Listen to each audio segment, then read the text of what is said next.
Click this bit now we're going to talk about football.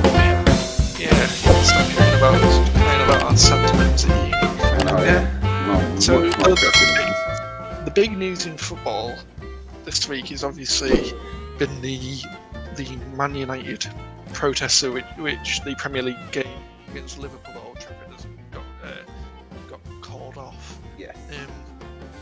As like I said earlier, talking about football, although I'm a Carlisle fan, United, I'm also a United fan, and if you want to hear about all of that, stop watching this clip and go on to go further back. you go watch the full thing. You'll understand where I stand with that, and you can take your criticisms and let's try that on again. Take your criticisms and shove them up your ass. So, what did you make of what happened at Old Trafford? So, because as an overview for people who've been living under a rock, protests took place on Sunday before the Liverpool game, which obviously big game for Man United. Big game for England, man. Big game for football. Big game. Yeah. One of the biggest in world football. I'd say outside of Real Madrid, Barcelona, is there a bigger game? In club football, no, as far as I'm concerned. I wouldn't say. I mean, yeah, and so Man United didn't have much to play for, but Liverpool had they've got their shot at Champions League football. Champions League. Whereas United are more or less dead set on the second, provided they don't throw the last few games. But it's obviously because it's the first time in a fair while actually, that United have been seen as the favourites. I would say so, yeah. I would say so. But anyway, so given the recent, well, it's not even controversy, the recent failings in the big six clubs in regards to the Euro Super League, it spurred ongoing protests, which United fans are already having against the Glazer family, which own they've been going on for years as well. They've been going on like 2010. Is it like green and gold till Glazers till United sold? Like I remember them flags for a long time. Yeah, the scarf, sorry. When was it? It got sold. Was it 2005? They bought it because I think a big reason for it actually is because Sir Alex Ferguson fell out with the previous owner. Yeah. And sort of almost pushed him into selling, which obviously has paid dividends for Manchester. 2005, you're right, yeah, 2005. What my first question is, how do you feel about the protesting against the likes of the Glazers, being a Newcastle fan? Because obviously we all know Mike Ashley is by far the worst owner in the Premier League, I would say so. I think, crack on, and I'm all for protests.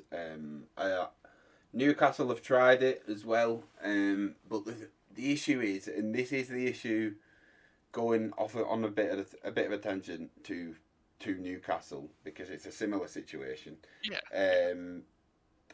What Mike Ashley has over that whole city, me included, being a lifelong fan, is he knows how loyal we are to that club. And he knows that, so he's pushing, I'm in loads of Newcastle sports group. I don't know the last person I saw that bought a Newcastle top from Sports Direct. Everyone buys them online from China, which again isn't great, but it's not putting money in Mike Ashley's pocket at the end of the day. There's been things like loads of people didn't renew the season tickets, but and of course there's been protests against Mike Ashley. However, going onto the pitch is something that obviously you've never seen Newcastle do in however long that we've been against Mike Ashley, and I understand why they've done it now. It sounds like momentum,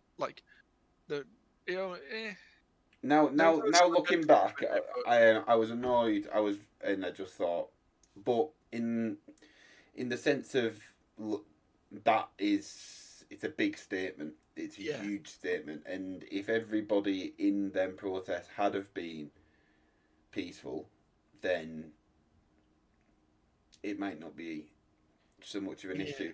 However, on the opposing side of that, I was watching it live, and Gary Neville and Jamie Carragher, they were talking very passionately about the situation and about the fact that yes, they were like 2 or 3 of the people that came through were dickheads acting like knobheads.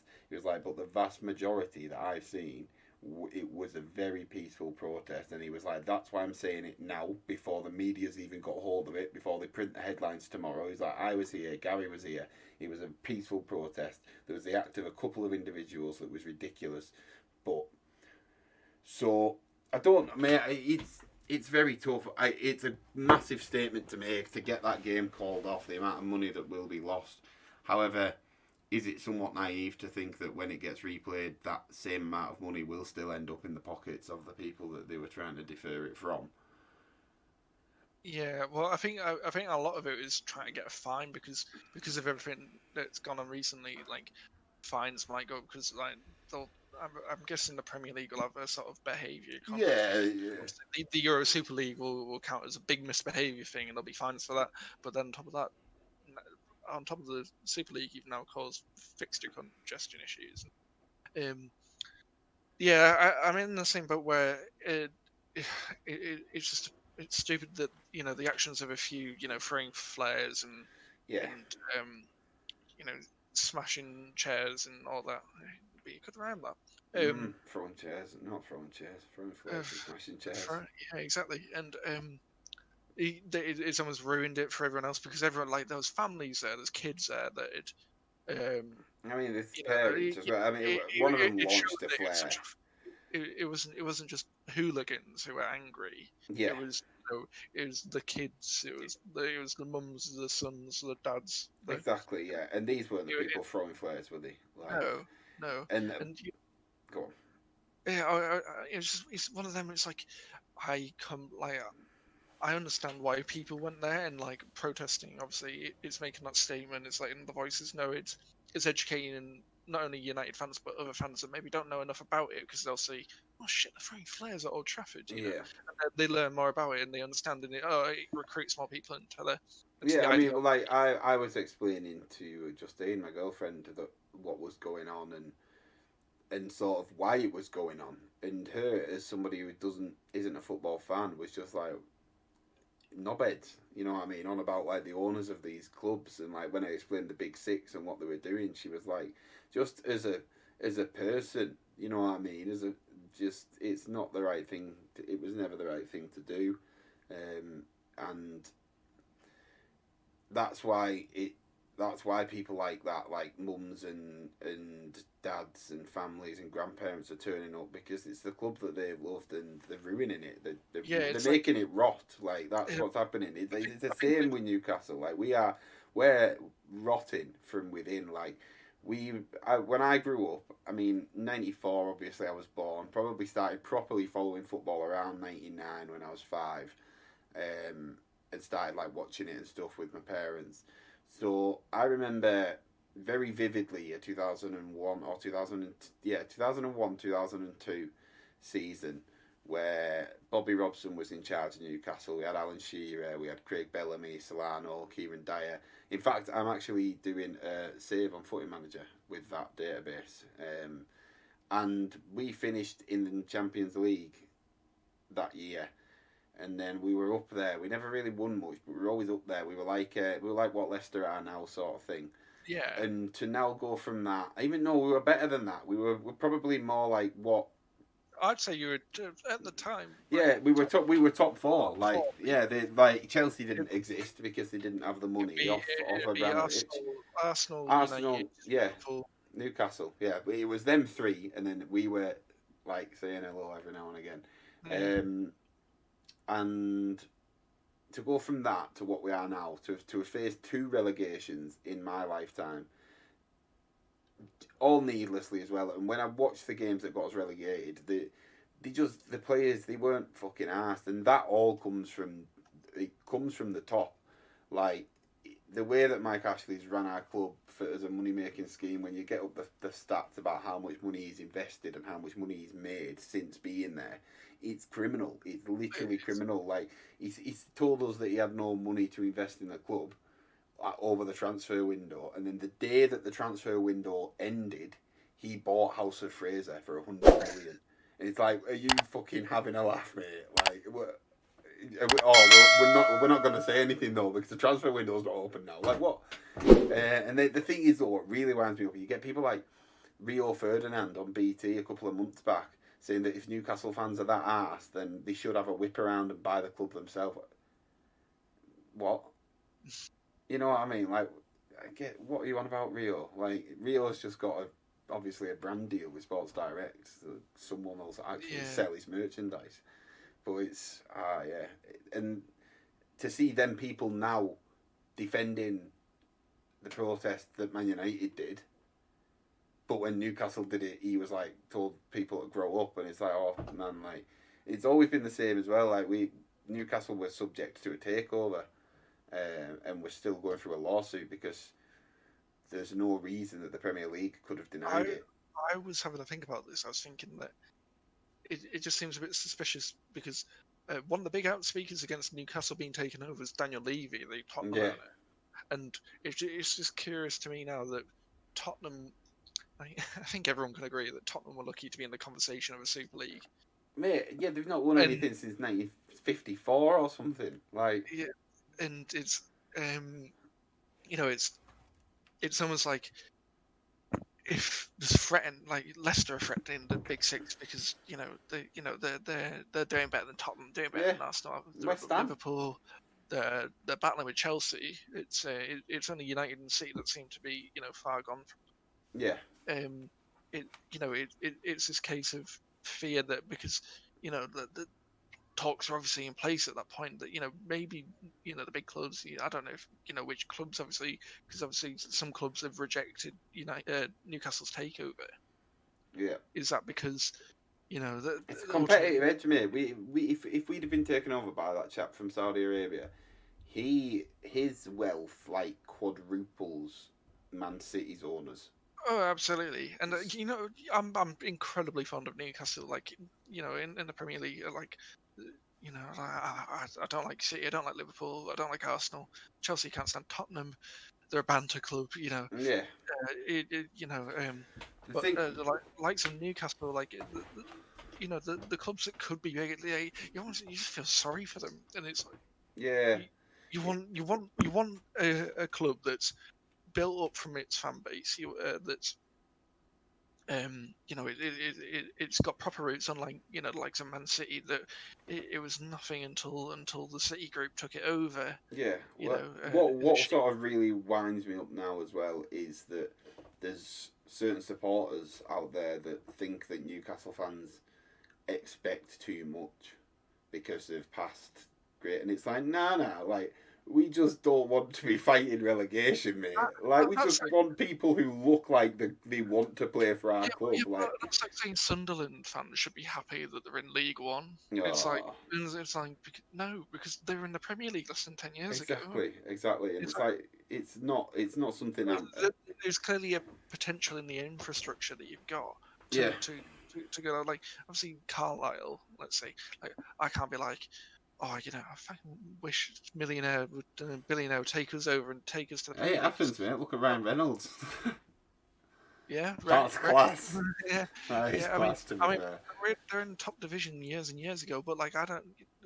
There's expectations, but it's like Carlisle's infrastructure. Like players don't live near Carlisle. Yeah. A bus, like if they've got a game in Portsmouth, there'll be a bus that stops in Manchester, stops in.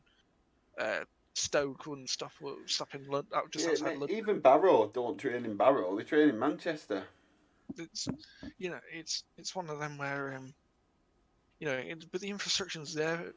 Infrastructure's there for Newcastle to go into the Champions League, and got a bit off topic in the sense that in regards to the protests. But yeah, in terms of the protests themselves, I think good on them for doing it. However, the acts of individuals, it's just it can't be excused. However, you do know it's going to happen.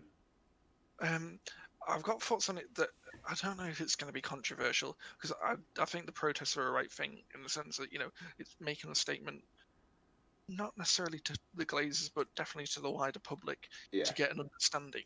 But Avram Glazer, Joel Glazer do not give a shit. If No. 10,000 fans have done that and they've knocked a couple of grand, and because they've taken 1.5 billion out of United since then, and you know they don't care if Ed from Kendall, if Joe from Manchester, if whoever, they don't care if they're upset because mate, they got 1.5 billion pounds from this investment that they made. Yeah. And that's just going to keep going up. And sure, they missed a match day, and they'll probably get fined by the FA like a certain amount, but they'll get that money back anyway. Yeah. And Because it'll get played it's one again. in that way, I think the protest is fruitless, as horrible as it sounds. But the raising the awareness of it. But what I think United fans would have to do if they really want the change, which they obviously do, and Newcastle fans is, you know, the only way you can battle these billionaires is because you can have the whole of Manchester marching on Old Trafford, and they wouldn't sell it. But if you do it through legislation, it's not. It's almost like you've got to turn from Yeah. Manchester and go down to London. Well, it And looks like this is happening now. The 50+1 rule, which it looks like it. Have you seen the it's announcements today from Chelsea? I haven't actually, no. So today Chelsea announced that as of next season they'll have someone on the board representing the fans, and they'll always have fans present in all the board meetings. I think from what I gather, I think Petr Cech had a big thing to do with that. I think he heard about it. Well, he was actually there, wasn't he, when they were trying to stop the Chelsea team going to play West Ham, and it wasn't until Petr Cech actually came out and said, "Look, fuck off. We're gonna have to play." But whatever, he must have heard things, and they must have struck with him. But yeah, it's a good thing. It's a very good thing. Can I see Mike Ashley doing that? Absolutely not. He needs to go. That's the thing. But Newcastle might be getting sold. We'll talk about that a lot probably. The 50+1 rule. I like the sound of it, but I feel like it's one of those things that if it's not already set up, it's going to be hard to implement. And money talks, and you can see that in the Premier League. And also, how like is the Saudi prince going to still want to come and buy Newcastle if he only owns 49% of the? Yeah. Like probably not. You know what I mean? It's one of them ways. Like the only way that because as much as you are, you want to make a statement to these billionaires, like they just don't, like they're so far gone and removed from society that like they don't give a damn if it's been, they don't care if there's a 90-year-old man who's held a season ticket at Old Trafford for 50 odd years. No, yeah, you're right. They don't. They don't care because what they care about is the 1.5 billion, and the only way it gets changed is by a power that's bigger than them, and the only thing bigger than them, the Premier League couldn't do it. It is the British government. Yeah, that's right. The thing is as well that is quite sad is it doesn't have to be that way in the modern game. Like you see, like the former Leicester owner who passed away. Yeah, he was an absolute, and he did care about a 90-year-old man that had a Leicester season ticket for his whole life. Like he genuinely would care about that person. And that just shows that it doesn't need to be that way because Leicester winning a Premier League, they're on the way to get in another Champions League. Like it is just greed, and the game is full of it. And hopefully this Super League is just a massive wake up call to all the officials all over the world, not just within football, to be like, let's give this sport back to the people. And to be honest, there is a small chance that through that, quality and things may dip because money will probably be less. There'll be less money in the game probably, but people are still going to want to see it. You know what I mean? TV money is still going to be there. Sponsorship money is still going to be there. Look at the NBA. They have wage caps, don't they, on their athletes? But LeBron is still one of the most highly paid athletes in the world because Nike pay him, and you know what I mean. They'll say, right, we can pay you this much, but also in the contract, we're going to give you a deal with Nike. We're going to give you a deal with this, deal with that, and they'll get you that money. Like if they want you to come and play for them, they'll get you that money somehow. Whether it's through you've got to score 5 goals and we'll give you a £5 million bonus. You know what I mean? Like it's a sketchy business, football at the minute, and that is sad when you think of like, I think of like my grandparents, and I've got one granddad who is massively into football, huge Liverpool fan, still watches every single week. I've got one granddad who used to be into football, who isn't so much anymore, because of the way that the game is. And when this whole Super League started breaking off, I thought to myself, is this the start of me falling out of love with that game? And in 30 years' time, am I going to be my granddad saying, I used to love it, but I'm not watching this shite? You know what I mean? I was on holiday with Paige, and like I said earlier on in the podcast, I've been, I followed United since I was 9, 10, 11, when, I didn't get into football as early as everyone else. And, I've got United shirts, I've got some scarves up here, I've got, I've got a mug, I've got memorabilia, and, it showed I'm a fan. I said to her, I was like, if they join the European Super League, like, I don't care if I've followed them for what is now, over half of my life. Like, that, like, because of the actions of not the club, because the club is the fans, the club is the badge. It's not the owner, but because of the actions of the owner, I will not support Manchester United. Yeah, of course. Because if we join the European Super League, because because what I support more than Man United is football. Of course, and football isn't just playing Barcelona and Real Madrid every week. Football is the Crystal Palace against Burnley. Called Tuesday nights down at Stoke. It's down at Stoke. It's the waiting all seasons for those two big games of Man United against Liverpool. It's waiting for that, because it's an event, because it doesn't happen every day. But if it's happening every week, then it's not an event anymore. It's not the same. It's Christmas every day. It's that whole thing, isn't it? It's why would you want that? There's nothing to look forward to. Then you've not earned it either. Like, and do you know what really wound a lot of people up? Like we touched on earlier, was like, what gives Tottenham the right? You know what I mean? Like, all right, Man United, Liverpool, all right, they're huge super clubs, and they have been for more or less as long as the clubs have existed. Like, for a long, long time now, they've been dominating English football. And yes, they've had dips and peaks, but Tottenham, like, on what grounds can, like, how do they qualify over Leicester bar money? Like, there's no justification. There's none. Like, it's like, if you're gonna go off pedigree, then why aren't Celtic in it? Because haven't Celtic got, or is it Celtic or Rangers have more European Cups technically than Real Madrid? Ajax have a lot. Ajax do. Nottingham Forest have two. Nottingham Forest have more European Cups than Man City. Man City don't have one. Yeah, exactly. So I think the stat that I saw was Nottingham Forest have more Champions Leagues than Arsenal, Spurs, and City combined, which is true, because all of them have none. So it's fuck off. Like, I mean, City, fair enough. I mean, that's a nice segue, I guess. I would agree with the idea more if it's based on form, and there's the ability to be relegated if you're like, because what's the point in having the same thing every week? And like, you could then, let's say, so you start it up and these teams are removed from the Premier League. You go for it, and I'm going to use Tottenham as an example, because they're sort of the ones that are being scapegoated on it all. Well, they deservedly so. Absolutely. That's the thing. But you could then say, like, after 3 seasons, you could drop them back into the Premier League. After one. And Tottenham could end up being like 15th in the Premier League. Yeah. And because all these other teams have improved, and like, the point is, Tottenham are no longer a bigger club than Crystal Palace, let's say Crystal Palace jumped up to second or something, like, but Crystal Palace would never been given that opportunity to become one of the big boys, because they didn't have the money. Yeah, exactly.